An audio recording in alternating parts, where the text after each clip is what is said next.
मित्रांनो नमस्कार, मी संतोष गायकवाड जागर मराठी या चॅनलवर तुमचं स्वागत करतो. मित्रांनो, सध्या नवरात्री चालू आहेत आणि या नवदुर्गा विशेष मुलाखतीमध्ये आज आपल्यासोबत आहे स्वाती जोशी मॅडम. स्वाती मॅडम, जागर मराठी चॅनलवर मी तुमचं खूप खूप स्वागत करतो. स्वाती जोशी मॅडम ह्या आपल्या सर्वांना विवाह कट्ट्याच्या समन्वयक आहेत, तसेच साहित्य जल्लोषच्या साहित्यिक कार्यकर्ते आणि साहित्याची आवड पण आहे.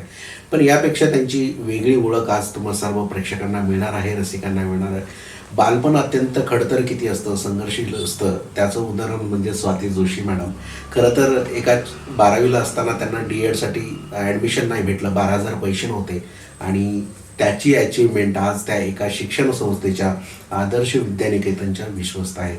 त्यांचा हा जो काही प्रवास आहे, हे चॅनल जे आहे ना, जागर मराठी चॅनल, हे अशा व्यक्तींना पुढे आणण्यासाठी आहे आणि तो प्रवास आज आपल्याला जाणून घ्यायचा आहे. खरं तर ही मुलाखत खूप इंटरेस्टिंग होणार आहे, शेवटपर्यंत पहा. स्वाती मॅडम, काय आहे तुमच्या म्हणजे तुमचा जो काही प्रवास तुम्ही सांगितला किंवा म्हणजे जो काही तुम्ही जगलात, तर तो डिटेलमध्ये तुम्हाला जे व्यक्त व्हायचंय ते नक्की व्हा. तुमच्या बालपण आणि कसं काय कौटुंबिक पार्श्वभूमी. प्रथमतः नमस्कार सर. जागर मराठीने आज इथे मला आमंत्रित केलंय ह्या मुलाखतीसाठी, त्याच्यासाठी अगदी सुरुवातीलाच मी कृतज्ञता व्यक्त करते आणि मग मी माझ्या प्रवासाकडे वळते.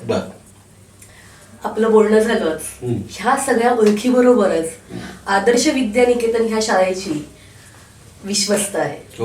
आज गेली 25 वर्ष म्हणजे माझ्या वयाच्या 19व्या वर्षी मी ह्या क्षेत्रामध्ये पदार्पण केलं. असं म्हटलं जातं, आपण शाहरुख खानच्या एका पिक्चर मध्ये एक डायलॉग ऐकलेला आहे आपण, की अगर सिद्दत से कुछ मांगो तो कायनात भी देती है. आणि खरंच जर का मनीची तुमच्या अगदी इच्छा असेल तर ती गोष्ट पूर्ण झाल्याशिवाय राहत नाही. अगदी लहानपणापासून मला आवडायच्या त्या शाळेतल्या बाई, त्यामुळे अगदी मनात पक्क होतं की काय व्हायचं तर आपण बाई व्हायचं. आणि ही कुठेतरी एक आस होती. आणि बालपण म्हणाल ना तर एखादं पिंपळाचं रोपटं ज्यावेळी एखाद्या ठिकाणी उगवतं त्यावेळी आपण काय करतो की हे इथे नको आहे आपल्याला, म्हणून ते पटकन असं ते घेतात, काढतात आणि कुठेतरी असं फेकतात. पण ते रोपटं इतकं चिवट असतं ना की ते त्या जागी पण परत रुजतं. परत तिथे कोणाला तरी वाटतं की हे नको आहे, इथून कोणीतरी काढतं आणि दुसरीकडे टाकतं, पण ते रोपटं तिथे पुन्हा जगतं. कारण हे जगणं म्हणजे काय असतं की वरून ज्यावेळी खाली हा प्रवास सुरू होतो त्यावेळी त्यांनी काहीतरी कारणासाठी आपल्याला खाली पाठवलेलं असतं आणि ते त्याचं इप्सित जोपर्यंत साध्य होत नाही तोपर्यंत आपण इथे राहतो. हे अगदी मला माझ्या अनुभवावरनं कळालेलं आहे. बालपण असंच अगदी 2.5-3 वर्षापर्यंतच आई बाबांकडे, नंतर आजोळी प्रवास, आजोळी आजीकडे म्हणजे मामाच्या घरी. त्याच्यानंतर तिथून मग त्या आईला असं वाटलं की आई म्हणजे आईची आई, की आम्हीच का बघायचं नातवंडांना, ह्याची जबाबदारी त्या आजी आजोबांनी पण घेतली पाहिजे. म्हणून तिथून उचलून 5 वर्षाचं झाल्यावरती वडिलांच्या आई बाबांकडे, असा तो पूर्ण प्रवास की इथून उचललं तिथे, तिथून उचललं इथे. आणि वडिलांच्या आई बाबांकडे म्हणाल ना तर समृद्ध, एका ह्याच्यातनं बघायला गेलं तर समृद्धपणे बालपण गेले. का? कारण जी आजी आजोबांची माया असते, प्रेम असतात, जे संस्कार असतात, ती समृद्धी तिथे मिळाली. पण कुठेतरी मनाला एक खोच कायम राहिली की अरे ते जे वय आहे त्या वयामध्ये आई बाबांबरोबर सगळे राहतात आणि मीच अशी का की माझ्या बरोबर आई बाबा नाहीयेत. माझं बालपण कराड तालुक्यातल्या मसूर गावी गेलं. माझे आजोबा चांगलं कीर्तन करायचे, माझी चुलत आजी होती ती कीर्तनकार होती, त्यामुळे आजोबांबरोबर कीर्तन, हरिपाठ, भजन ह्यामध्ये खूप चांगल्या पद्धतीने रमले. आजी माझी खूप चांगलं वाचायची म्हणजे पौराणिक कथाच वाचायची ती, पण त्या पौराणिक कथा ती मला सांगायची आणि जसं मला वाचायला यायला लागलं तसं तसं ती माझ्याकडनं वाचून घ्यायची. अगदी चातुर्मासातल्या कथा ती अगदी ती मला बसून वाचायला लावायची की हे वाच, अशी ती वाचनाची आवड लागली. आणि जेव्हा खूपच हट्ट गेला तेव्हा आईने असा एक निर्णय घेतला की आता आपली मुलगी आपण आपल्या बरोबर आणायची.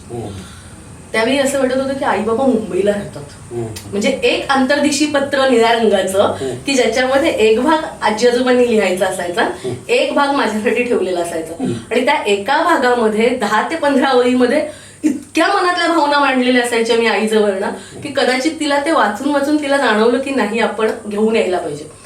म्हणून आई मला मुंबईला घेऊन आली. मुंबईला म्हणजे आम्ही मीरा भाईंदर विभागामध्ये काशीगाव म्हणून एरिया, तिथे आम्ही आलो. आणि तिथे आल्यावरती भ्रमाचा भोपळा फुटावा तसा फुटला. कारण वाटलेलं मुंबई म्हणजे कधीतरी असं वाटलं की बिल्डिंग, चकचक, झगमगाट. हा तसा काहीच नव्हता. ही 10 बाय 10ची खोली, ती पूर्णपणे कुडाची खोली. वरती ती नळीची कौलं असायची पहिली, ती नळीची कौलं. 11 खोल्यांची मिळून ती चाळ आणि 11 खोल्यांचे मिळून ताडपत्री लावलेलं बाहेर बाथरूम. आणि त्यावेळी मग असं वाटलं की आपण इथे का आलो. वडील थोडे आईपेक्षा कमी शिकलेले होते किंवा त्यांचा एक पुरुषी अहंकार होता, त्यामुळे त्यांनी आईला कधीच कुठल्या क्षेत्रात पुढे येऊन नव्हतं दिलेलं. पण एक वेळ अशी आली की आईला नोकरीशिवाय पर्याय नव्हता आणि आईने कोसबाडला अनुताई वाघांच्या इथे ट्रेनिंग घेतलं आणि आई अंगणवाडी शिक्षिका म्हणू लागली. हे सगळं जरी असताना होतं ना, तरी वडिलांना एक होतं की आपली मुलं चांगली शिकली पाहिजेत, सुसंस्कृत झाली पाहिजेत आणि ती त्या पद्धतीनेच गेली पाहिजेत. त्यामुळे वडिलांची करडी शिस्त पण आईचे संस्कार ह्याच्यामुळे पुढचं सुरळीतपणे म्हणून की शिक्षण चालू राहिलं चांगलं. शिक्षणाच्या बाबतीमध्ये घरामध्ये एक वातावरण चांगलं होतं, शिक्षण मिळालं. आणि हे असं सगळं बालपण बघितल्यामुळे ना कुठेतरी मनात होतं की ह्या सगळ्यातनं बाहेर पडायचं. ही आस होती की बाहेर पडायचंय. असं करत करत पुढे 8वीचं शिक्षण म्हणजे 7वी पर्यंत जिल्हा परिषदेच्या शाळेत आणि 8वीला आम्ही काशीगाव विभागामध्ये राहणारी मंडळी, आम्हाला दहिसर किंवा बोरिवलीशिवाय शाळाच नव्हती. आणि माझ्या मेरिटवरती मला त्यावेळी सरकारी कोट्यातनं ऍडमिशन मिळायचं आणि त्या सरकारी कोट्यातनं मला शैलेंद्र हायस्कूलला ऍडमिशन मिळालेलं. आणि त्यावेळेचा जो आईच्या चेहऱ्यावरचा आनंद होता ना, तो बघितल्यावरती एक जाणवलेलं की शिक्षण फार महत्वाचं आहे, निदान आईसाठी तरी आपल्याला काहीतरी करायचंय. आणि मग शैलेंद्र शाळेमध्ये पुढचा प्रवास सुरू झाला. देवाच्या कृपेने प्रत्येक ठिकाणी प्रत्येक शाळेत शिक्षक खूप चांगले मिळाले. म्हणजे जितका वाटा आजी आजोबांचा, आईबाबांचा, तितकाच मोलाचा वाटा हा शिक्षकांचा, की त्यांनी घडवलं, त्यांनी दाखवलं, त्यांनी साहित्य दाखवलं, त्यांनी संस्कार छान पद्धतीने केले. समाजाचं भान, सामाजिक भान ते शिक्षकांनी दिलं. आणि मग पुढे शिक्षण झालं. पुढे रॉयल कॉलेजला गेले 11वी 12वी. 12वीच्या वेळी चांगले टक्के मिळाले आणि डीएड करायचं होतं. म्हटलं की आता डीएड करायचंय आणि डीएड साठी सगळे प्रयत्न केले. पण सरते शेवटी एका टप्प्यावरती जी ठराविक रक्कम होती ती डोनेशन म्हणा किंवा डिपॉझिट म्हणा, ती नसल्या कारणामुळे 2 पावलं पुन्हा मागे आले आणि FYला ऍडमिशन घेतलं. आणि डीएडचं म्हणजे राहिलंच की शिक्षिका होणंच राहिलं. पुढचा प्रवास सुरू झाला. FY झालं, SY झालं. एक गोष्ट लक्षात आली की काहीतरी करायला पाहिजे. म्हणजे मला वाटतंय मी वयाच्या 5वीपासनं 5वीच्या मे महिन्यामध्ये, म्हणजे आमचं तेच होतं की मे महिन्यामध्ये एप्रिलला परीक्षा संपली की एप्रिल मे काम करा, जी काही पुंजी जमा होईल, काय काम करायची, काही जे मिळेल ते काम करायचं. बरं. 5वीला पहिल्यांदा काम केलेलं होतं. इथे तुमचं गोगटे सॉल्ट आहे, नाला सोपाऱ्याचं. त्या गोगटे सॉल्टचं मीठ, आमच्याकडे एका ठिकाणी मीठवाले म्हणतो आम्ही त्यांना, त्यांचं आडनाव आहे मस्के, त्यांच्याकडे यायचं.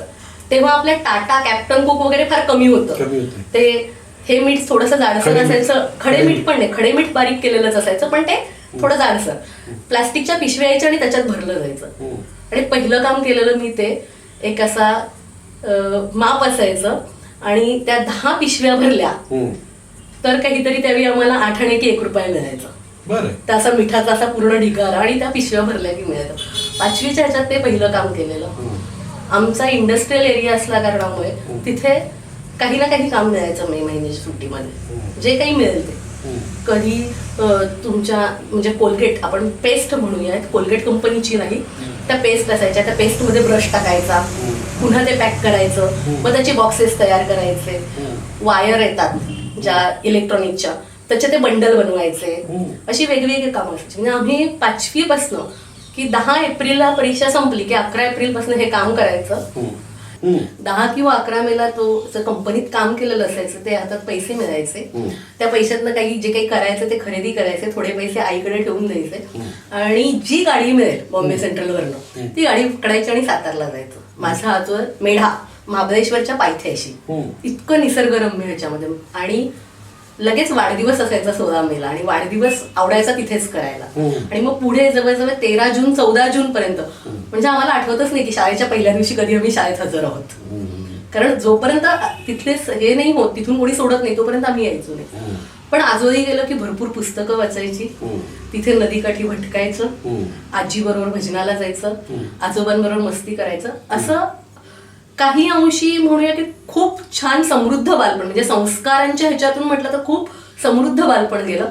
आणि भौतिक दृष्ट्या म्हटलं तर फार खडकर असं, अशा पद्धतीचं बाल. मॅडम, आदर्श विद्यानिकेतनच्या विश्वस्तपदी कसे काय पोहोचलात तुम्ही? आदर्श विद्यानिकेतनचं विश्वस्त होण्या अगोदर प्रथमतः ह्या आदर्श विद्यानिकेतनचे जे संचालक आहेत केसरीनाथ म्हात्रे, ह्यांच्या ऑफिसमधली रिसेप्शनिस्ट म्हणून माझा प्रवास सुरू झालेला.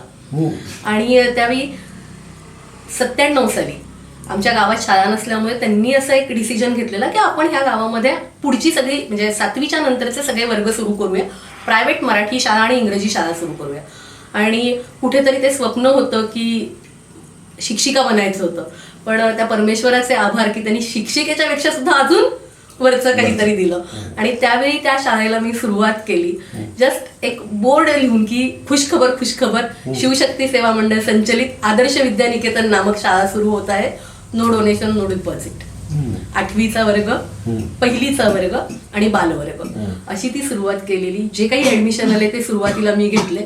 असं करत करत गेले. त्यांना माझी ही जी काही आहे, माझ्यातलं जे काही टॅलेंट म्हणा किंवा माझी ही धडपड त्यांना कळाली. मग त्यांनी करता करता मला आदर्श विद्यानिकेतनच्या शिवशक्ती सेवा मंडळाच्या ट्रस्टवरती घेतलं. मग त्यांनी त्यांचं सचिव पद माझ्याकडे दिलं आणि मग बघता बघता संपूर्ण शाळाच मी सांभाळत गेले पुढे. अशा पद्धतीने तो विश्वस्त असा प्रवास माझा पुढे सुरू झाला. तो आजता काय 26 वर्ष चालू आहे. वा. जाणीव ट्रस्टच्या तुम्ही एक संस्थापक सदस्य आहात, तर तो काय अनुभव होता? हा, जेव्हा अनुसया विद्यालय तिथे एक फार वाईट घटना घडलेली, ती आता आपण इथे नको हे करायला, पण त्या घटनेमुळे मिलिंद पोंक्षे सर यांनी असं ठरवलेलं की मुलींसाठी काहीतरी आपण एक भरीव कार्य करूया, की नुसतंच मुलगी वाचवा नाही तर त्यांना संरक्षण द्या. आता त्या नुसतं वाचून उपयोग नाही, मुलगी वाचवली तुम्ही, पण त्या मुलींना संरक्षण पण मिळालं पाहिजे. आणि ते संरक्षण तिचं तिलाच कळायला पाहिजे, ते जे भान आहे ते तिचं तिलाच कळायला पाहिजे. ह्या उद्देशाने जाणीव संस्था त्यावेळी पोंक्षे सर, मी आणि आरती वाढेर आम्ही असं तिघांनी सुरू केलेली होती. आणि त्याच्यातनं मग अनेक शाळांमध्ये गेलो. त्याच्या पाठीमागे पण वेगळी कथा होती की मी फार जवळून काही मुलींची आयुष्य बघितलेली की उद्ध्वस्त होताना, आणि त्या मुली म्हणजे 13-14 वर्षाच्या होत्या आणि ते फार जवळून पाहिलेलं मी. त्यामुळे कुठेतरी मला वाटलं की हेही एक काम करून माझ्याकडनं काम करून घ्यायची त्या परमेश्वराची इच्छा आहे. आणि मी जाणीवशी म्हणजे जाणीव संस्थेमध्ये सक्रिय झाले. मग जाणीवमध्ये ज्यावेळी अनेक लेक्चर घेत होतो आम्ही, त्यावेळी 2016मध्ये 102 लेक्चर आम्ही 6 महिन्यात घेतले आणि 25,000 मुलींपर्यंत पोहोचलो. म्हणून गोल्डन बुक ऑफ रेकॉर्डमध्ये आमचा वर्ल्ड रेकॉर्ड झालेला आहे. सुंदर.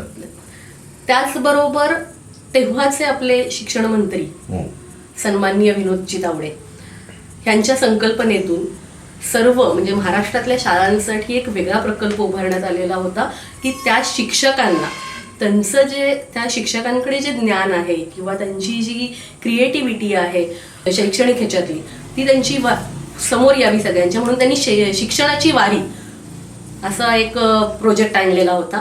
आणि हा प्रोजेक्ट जेव्हा पुण्याला होता, ही शिक्षणाची वारी जेव्हा पुण्याला होती, त्यावेळी आम्ही हा जाणीवचा जो काही प्रोजेक्ट होता तो तिथे मांडलेला होता. आणि त्या बाबतीतही अगदी म्हणजे त्यावेळेचे आपले शिक्षण मंत्री यांनी आमचं कौतुक केलेलं होतं. त्याबद्दल खरंच म्हणजे ह्या कामाबद्दल मला स्वतःलाच खूप आनंद होतो की परमेश्वराची ही इच्छा होती की हेही काम मी करावं आणि त्यांनी माझ्याकडून करून घेतलं. मॅडम, नवरात्री निमित्त मुलाखत आहे, तुम्ही काय संदेश द्याल थोडक्यात? तर नवरात्री निमित्त मुलाखत आहे म्हणजे फक्त सख्यांना माझ्या तर संदेश देईनच की ठीक आहे की प्रत्येकीचंच आयुष्य हे खडतर असतं, तिच्या परीने प्रत्येकीच्याच आयुष्यात संघर्ष असतो. मी म्हटलं माझा हा संघर्ष मोठा आहे तर दुसरीचाही तिच्या परीने मोठाच असणार आहे संघर्ष. त्यामुळे जरी हे संघर्ष असले तरी थांबू नका, पुढे जा. आपला देश गार्गीचा आहे, मैत्रेयीचा आहे, त्याही थांबल्या नाहीत.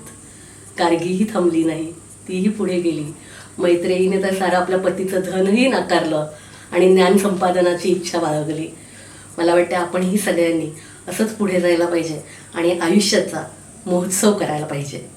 तर मित्र या होत्या स्वाती जोशी मॅडम. त्यांच्या बालपणाचा खरतर प्रवास आणि सध्याही त्या साहित्यिक क्षेत्रात कार्यरत आहेत एक कार्यकर्ते म्हणून. मॅडम, तुम्ही जागर मराठी चॅनलला मुलाखत दिली आणि खरोखरच मला एवढा आनंद झाला की या नवरात्रीनिमित्त स्वाती जोशी यांचा जो काही प्रवास आहे तो आपण प्रेक्षकांसमोर मांडला. आमचं जे चॅनल आहे हे मराठी भाषा संवर्धन प्रसाराचं काम करतं, म्हणून आपल्या वसईतील एक साहित्यप्रेमी हरिभाऊ रामचंद्र म्हात्रे यांचं स्नेहांकित नावाचं पुस्तक मी तुम्हाला भेट देत आहे. धन्यवाद सर.